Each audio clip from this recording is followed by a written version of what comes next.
近期，美国多次借口关岛可能面临导弹攻击，继续加强反导系统建设。根据美军最新披露的扩建计划，关岛将新增20座防空反导设施。美军还试图建立对高超音速导弹的拦截能力。美国媒体吹嘘，该计划完成后，关岛将变成全球防空反导火力最严密的地区。不过，美军要在关岛建立所谓360度防御拦截，还面临诸多障碍，比如其自身的高超音速导弹发展并不成功。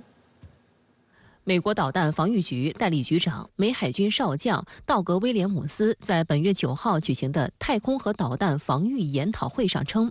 美国导弹防御局将于2024年12月对关岛综合防空反导体系的一些组成部分进行首次测试，其中包括试射标准32A 拦截弹，以及部署由雷达、拦截弹及其发射装置和指挥控制系统组成的反导系统。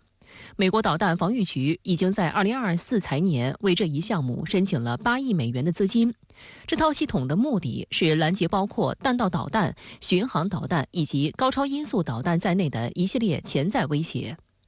如今，关岛上密布美军基地，北部有著名的安德森空军基地，是美军在西太平洋地区规模最庞大、设施最完备的战略机场之一。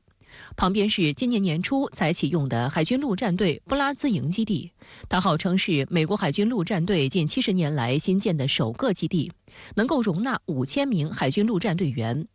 关岛中部则是阿普拉海军基地，这里是美国攻击核潜艇在西太平洋的主要部署地点，同时具备停靠航母等大型舰艇的能力。此外，关岛多地还设有规模庞大的弹药库，是美军在太平洋地区展开军事行动最重要的后勤和物流中枢之一。美国动力网站渲染称，如果美国在西太平洋地区发生冲突，尤其是针对中国的冲突，这里将是对手的首要目标。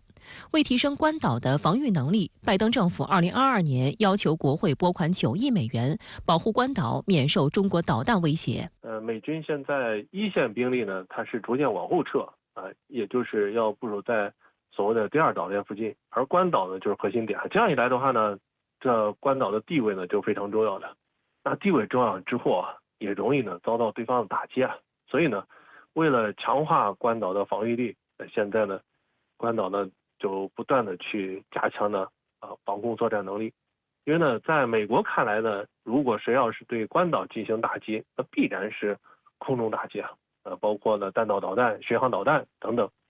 所以呢，现在美国在关岛进行防御，主要是强化了反导作战能力吧。从美国导弹防御局向关岛居民展示的宣传材料中可以看到，一共将有20个单独的场所被提议用于部署地对空拦截导弹、雷达和其他设备。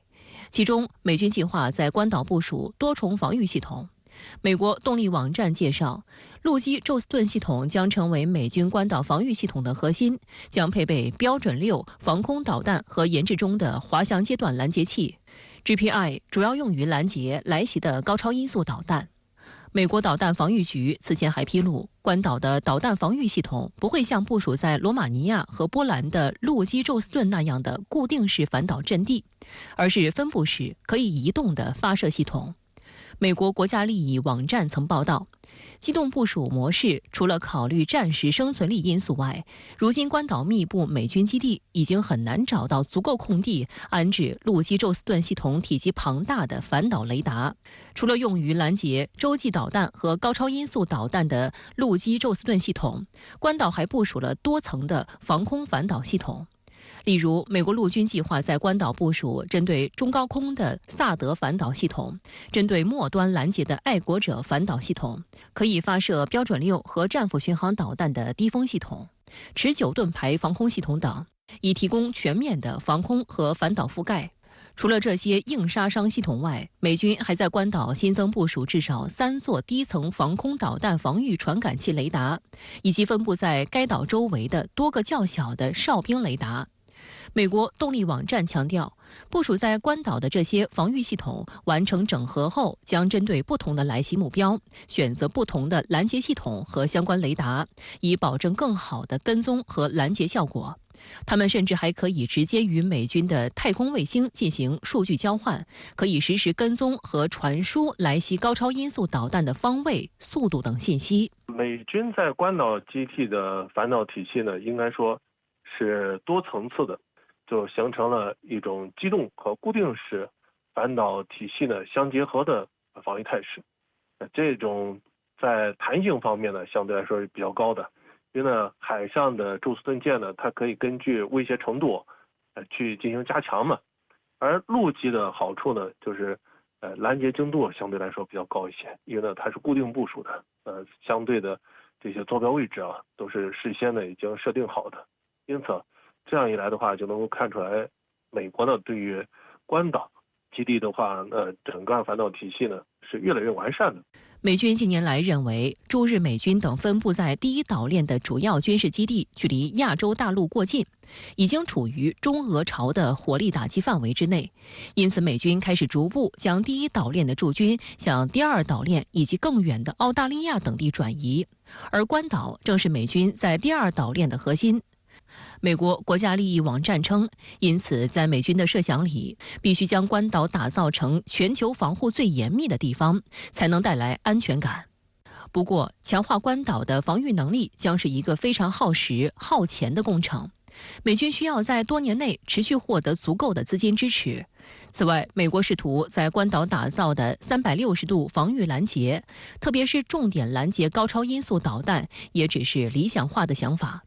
有专家认为，美国高超音速导弹的发展路径不是很成功，现在只试验了一种，而且还没有部署，所以美国没有实践经验。比如，萨德的速度跟高超音速导弹的速度差不多，怎么可能进行拦截？另外，高超音速武器都是机动变轨的，一旦变轨，反导系统就要重新计算其弹道，多次变轨，反导系统就会彻底无解。到目前为止啊，美国的反导系统呢还无力的去拦截高超声导弹，但是由于呢美国认为高超声导弹的威胁越来越大，所以呢它接下来会在反导系统方面啊不断的强化的对高超声导弹的拦截能力。这样一来的话呢，美军肯定又要投入巨资去发展新的拦截技术了。对于美国部分势力不断炒作所谓中国威胁，中国国防部曾回应称，沉迷和追逐霸权的人总觉得别人在觊觎自己的霸权。长期以来，美方一些人沉浸在受迫害妄想症中不能自拔，执意捏造根本不存在的中国军事威胁，其目的无非是为自身谋求军事领域绝对优势、维持全球霸权寻找借口。探其病因，则是对中国的认知出现了严重的偏差，采取了错误的对华政策。对此，中国军队一向予以坚决反对。